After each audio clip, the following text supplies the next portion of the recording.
नागरिकता अर्जन। ठीक है, तो इसको मैं अनुच्छेद वाइज बता देता हूं। आप लोगों को पता है, मैंने बताया ये अनुच्छेद 5 से लेकर के कहां तक है, 11 तक है। तो इसको अनुच्छेद वाइज बता देता हूं। ठीक है, तो लिखिए अनुच्छेद 5। अनुच्छेद 5 इसी में, हाँ इसी में अनुच्छेद 5। ठीक है, अर्जन कैसे किया जाता है मैं लिखवाता हूं। अनुच्छेद 5 लिखो जरा। कोई व्यक्ति जो भारत का मूल निवासी है,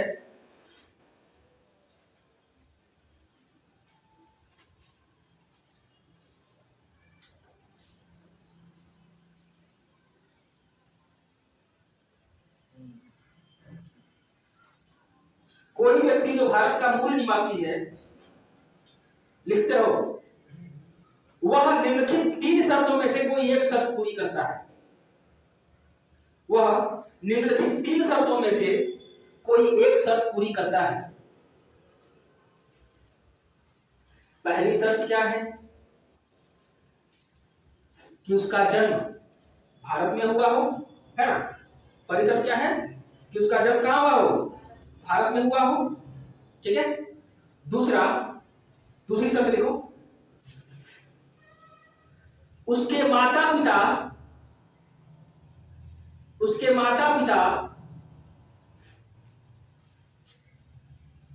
में से कोई एक या दोनों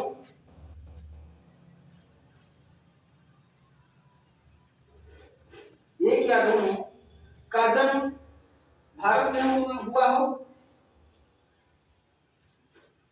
उनके माता पिता में से कोई एक या दोनों का जन्म भारत में हुआ हो। या तीसरा, संविधान लागू होने से 5 वर्ष पूर्व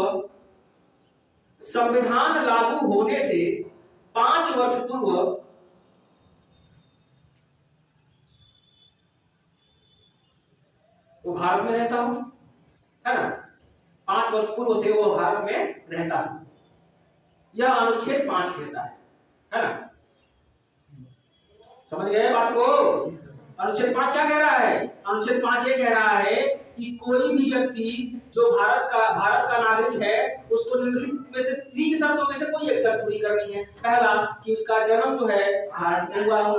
दूसरा कि उसके माता पिता में से कोई एक या माँ या पिता या दोनों का जन्म भारत में, या भारत से निवासी है ना, भारत का निवासी। और तीसरी शर्त ये है कि संविधान लागू होने से पहले से 5 वर्ष पूर्व पहले से वह भारत में रह रहा हो, जन्म कहीं भी हुआ। ठीक है ना। अब लिखिए अनुच्छेद 6। अनुच्छेद 6 और अनुच्छेद 7 में जो बात की गई है, थोड़ा सुन लीजिए, उसके बाद लिखिएगा। अनुच्छेद 6 में कहा गया है कि जो लोग पाकिस्तान से भारत आए हैं, है ना, जो लोग पाकिस्तान से भारत आए हैं, और जो लोग भारत से पाकिस्तान गए हो फिर से भारत में आ गए, ये 6 और 7 उन्हीं के लिए है, पाकिस्तान के नागरिकों के लिए है। या तो पाकिस्तान से भारत आए हो, या भारत से पाकिस्तान गए हो फिर से पाकिस्तान से भारत आए हो। तो ये 2 अनुच्छेद 6 और 7 उनके लिए है। तो लिखो अनुच्छेद 6 में, ऐसे व्यक्ति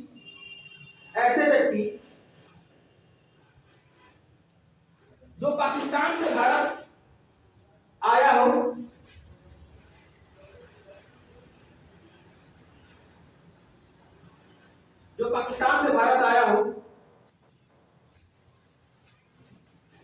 और यदि उसके माता पिता या दादा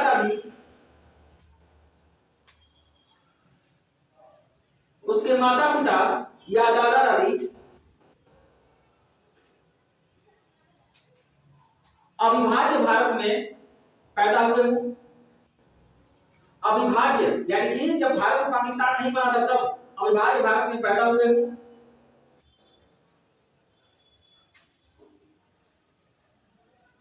हो, और निम्न 2 में से कोई एक शर्त पूरी करता है तो वह भारत का नागरिक बन सकता है।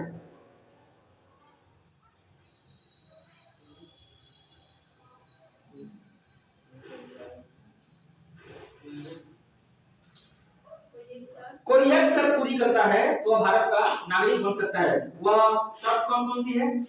अनुच्छेद 6 के तहत पहली शर्त तो ये है कि वह 19 जुलाई 1948 से पूर्व भारत में आ गया हो, है ना, आ गया हो और आकर के रजिस्ट्रेशन करा लिया हो। क्या करा लिया हो? रजिस्ट्रेशन करा लिया, ठीक है ना। और दूसरी शर्त है कि 19 जुलाई 1948 के बाद आया हो और रजिस्ट्रेशन करा लिया हो, ठीक है, और 6 माह गुजार लिया।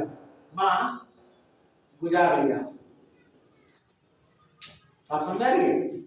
यहाँ पे देखना 6 माह गुजारने का उपबंध है, यहाँ सिर्फ रजिस्ट्रेशन का उपबंध है। क्यों? क्योंकि 19 जुलाई 1948 से पहले जो आया था उसको 6 माह रहने की आवश्यकता नहीं है, रजिस्ट्रेशन कराओ और नागरिक बन जाओ। और जो 19 जुलाई 1948 के बाद आए उनको रजिस्ट्रेशन के साथ साथ 6 माह यहाँ पे प्रवास भी करना पड़ेगा, ठीक है ना। 26 जनवरी हो भी आएगा, हाँ कर रहे हो, है ना। तो पहले वाले 5 में अनुच्छेद 5 में लिखवाया ना, संविधान लागू होने से 5 वर्ष पूर्व पैदा हो गए, है ना। चलो थोड़ा सा ठीक पढ़ा है, उसमें काम से पढ़ा है, थोड़ा सा फर्क तो आएगा ही, ठीक है ना, थोड़ा सा फर्क तो आएगा ही। अगला लिखो अनुच्छेद 7।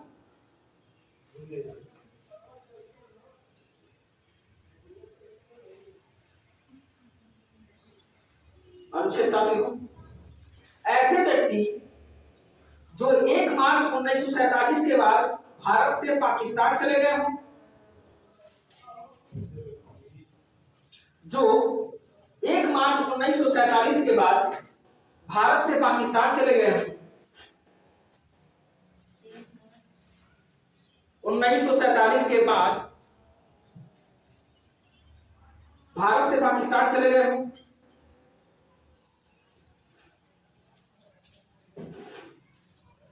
और फिर भारत आए हों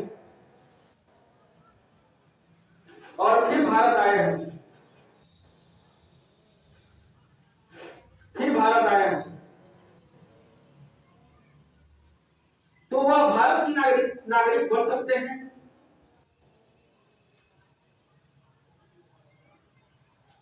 वह भारत के नागरिक बन सकते हैं। कैसे? पंजीकरण प्रार्थना पत्र के द्वारा और 6 माह का गुजारा करना होगा, गुजारा होना चाहिए, ठीक है ना, यानी कि भारत में रहना होगा, ठीक है ना, भारत में रहना होगा।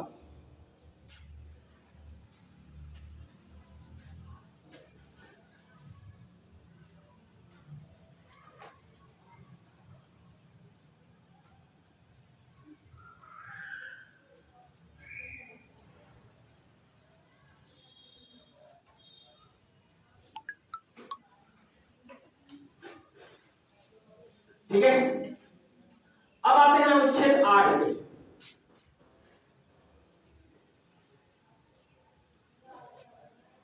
अनुच्छेद 8 पे ये तो अनुच्छेद 5 तो बताता है कि जन्म से कैसे बनेंगे, ठीक है ना, वंश से कैसे बनेंगे, वंश से और जन्म से। यह बताता है अनुच्छेद 6 कि जो पाकिस्तान से आए हैं और ये बताता है जो भारत से पाकिस्तान गए और फिर भारत में आए, ठीक है।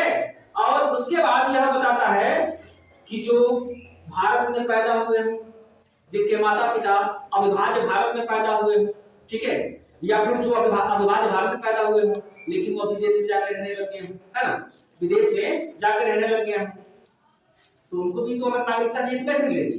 तो उनकी नागरिकता इसमें भारतीय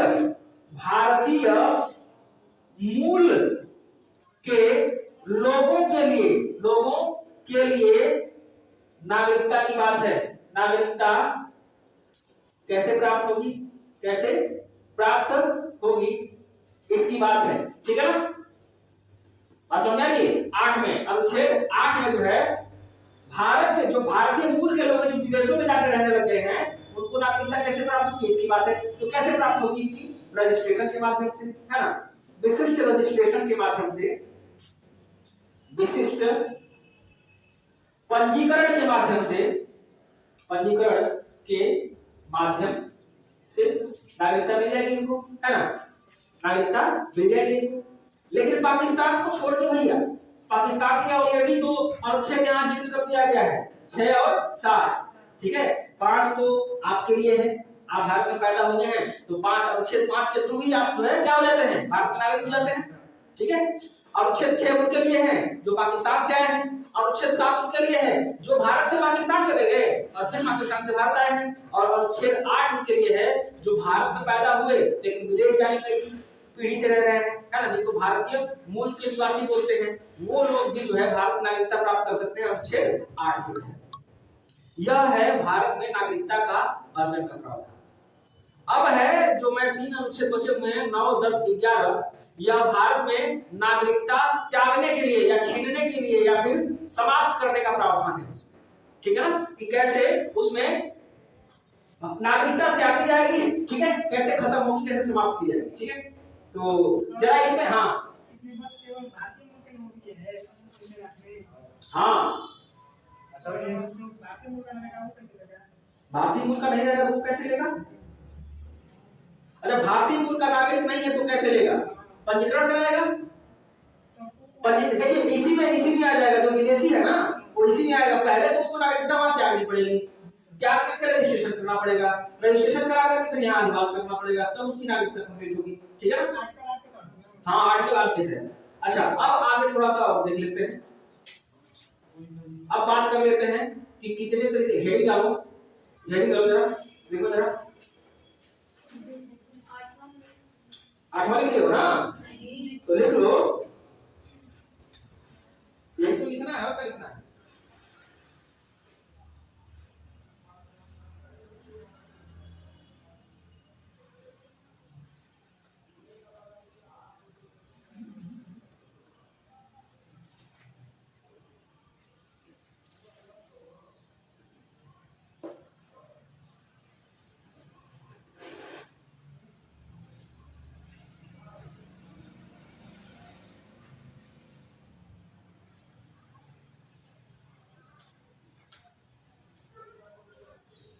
सही आठवां में खाली पंजीकरण के माध्यम से होगा। तो भारत में रहता है तो नहीं। चलिए अब लिखिए जरा अर्जन में, भारत में नागरिकता का अर्जन। हाँ, भारत में नागरिकता का अर्जन 5 तरीके से होता है। 5 तरीके से होता है भारत में नागरिकता का अर्जन, 5 तरीके से होता है। पहला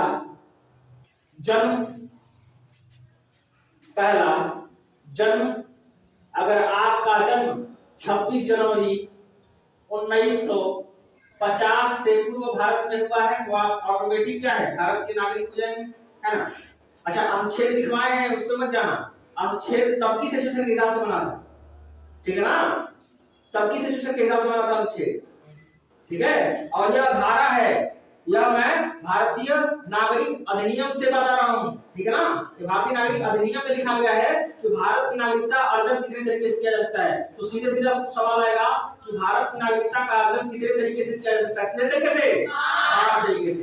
तो पहला हो गया जन्म के आधार पर, दूसरा हो गया वंश के आधार पर, ठीक है, जन्म के आधार पर, दूसरा हो गया वंश के आधार पर। वंश के आधार का मतलब ये है कि अगर यदि आपके माता पिता में से कोई अगर भारत में 26 जनवरी 1950 से पहले भारत में पैदा हुए हैं, कोई एक भी पैदा हुए हैं या निवासी हो, तो आप क्या हो जाएंगे, उसके मूल निवासी हो जाएंगे, ठीक है। तो वंश के आधार पर हो गया, ठीक है। अगला लिखो, तीसरा पंजीकरण के माध्यम से, पंजीकरण के माध्यम से।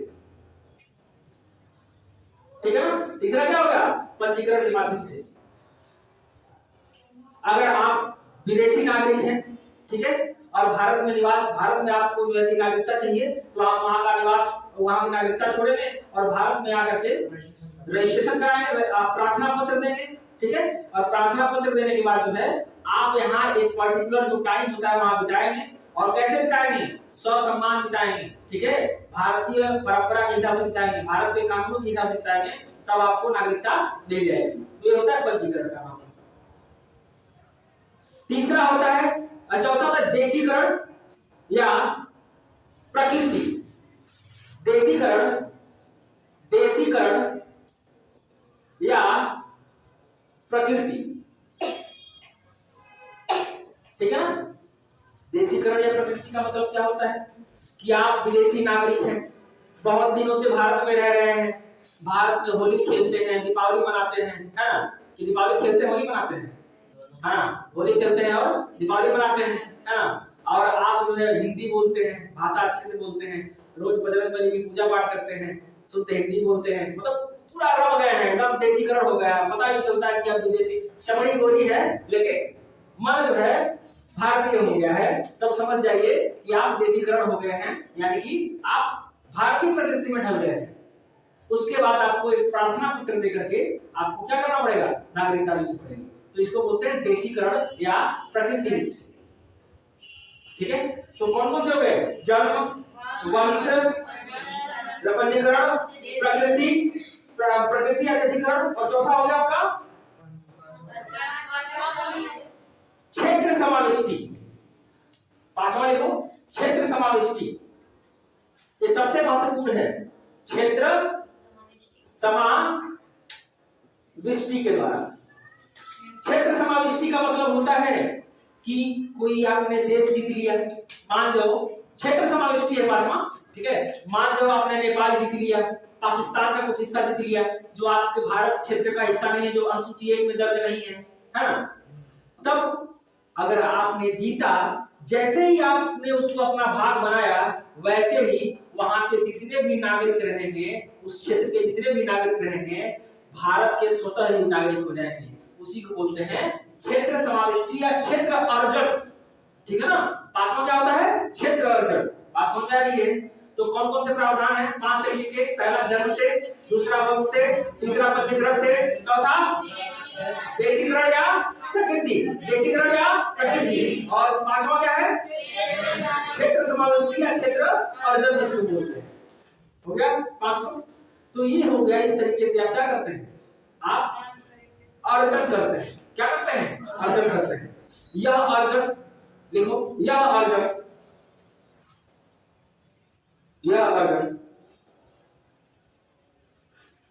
भारतीय नागरिकता अधिनियम 1955 के तहत है।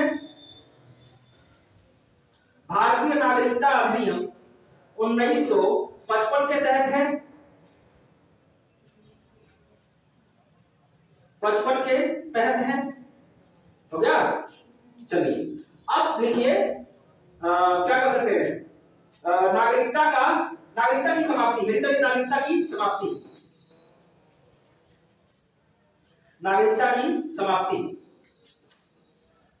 नागरिकता की समाप्ति।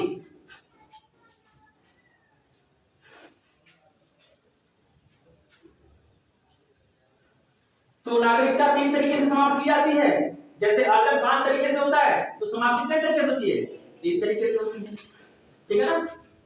नागरिकता की समाप्ति 3 तरीके से होती है। और कौन सा तरीका है, एक तो है स्वैच्छिक त्याग, क्या है, स्वैच्छिक त्याग, दूसरा है बर्खास्तगी, और तीसरा है वंचित करना। पहला है स्वैच्छिक त्याग और दूसरा है वंचित करना, बर्खास्तगी, बर्खास्तगी, बर्खास्तगी, और तीसरा है वंचित करना, वंचित करना, ठीक है।